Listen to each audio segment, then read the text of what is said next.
Assalamualaikum warahmatullahi wabarakatuh. Selamat datang di Koki MP, Komunitas Kajian Ilmu Manajemen Pendidikan Universitas Negeri Jakarta yang dibina oleh Bapak Amril Muhammad selaku dosen Manajemen Pemasaran Jasa Pendidikan. Saya Rizka Aulia Putri dari MP 2020A, izin memaparkan materi mengenai pemasaran abad 21.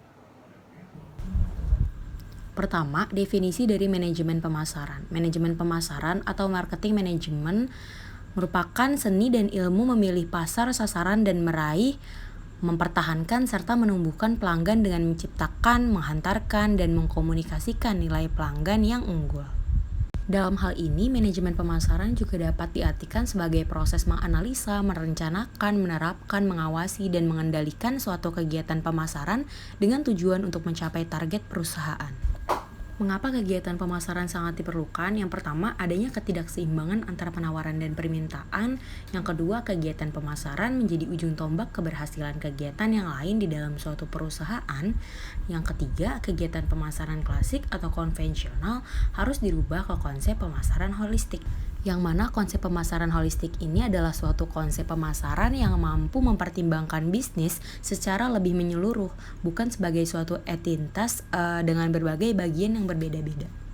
Selanjutnya adalah tujuan pemasaran, yang mana dalam hal ini tujuan dari pemasaran tentunya dilakukan agar dapat mengenal dan memahami pelanggan sedemikian rupa sehingga produk yang dijual akan cocok sesuai dengan keinginan pelanggan, sehingga produk tersebut dapat terjual dengan sendirinya. Selanjutnya, apa yang dipasarkan? Ada 10 tipe entitas yang dipasarkan oleh orang-orang pemasaran, yakni ada barang, jasa, acara, pengalaman, orang, tempat, properti, organisasi, informasi, dan yang terakhir adalah ide. Selanjutnya adalah realitas pemasaran baru. Jadi pada realitas pemasaran baru ini terdapat yang pertama ada teknologi informasi jaringan, yang kedua adanya globalisasi, yang ketiga adanya deregulasi, yang keempat adanya privatisasi, yang kelima adanya konvergensi industri, yang keenam adanya resistensi konsumen, yang ketujuh adanya transformasi eceran, dan yang terakhir adanya disintermediasi. Selanjutnya adalah pelaku-pelaku pemasaran, yaitu ada 3. Yang pertama adalah pemasar atau marketer, yang kedua adalah konsumen, pelanggan atau prospek, yang ketiga adalah pihak lain seperti distributor, pemasok, pesaing, dan lain-lain sebagainya.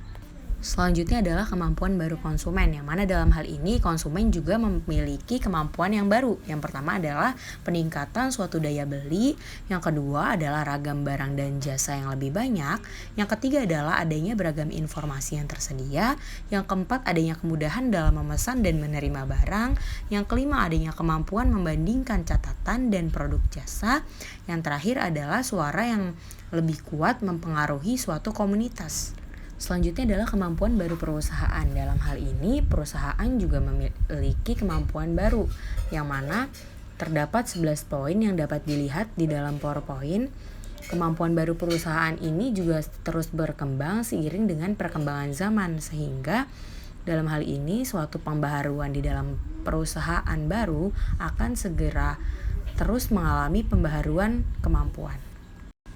Selanjutnya adalah tugas manajemen pemasaran. Yang pertama, mengembangkan strategi dan rencana pemasaran, menangkap petunjuk-petunjuk pemasaran, berhubungan dengan konsumen, membangun merek yang kuat, membentuk penawaran pasar, mengantarkan atau menyampaikan nilai, mengkomunikasikan nilai, dan menciptakan pertumbuhan jangka panjang.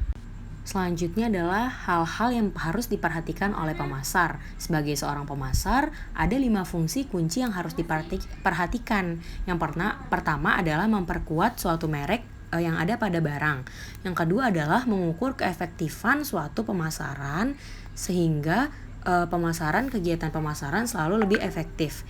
Yang ketiga adalah mengarahkan pengembangan produk baru yang didasarkan atas kebutuhan pelanggan. Yang keempat adalah mengumpulkan ide-ide dari pelanggan, dan yang terakhir menggunakan teknologi pemasaran yang baru.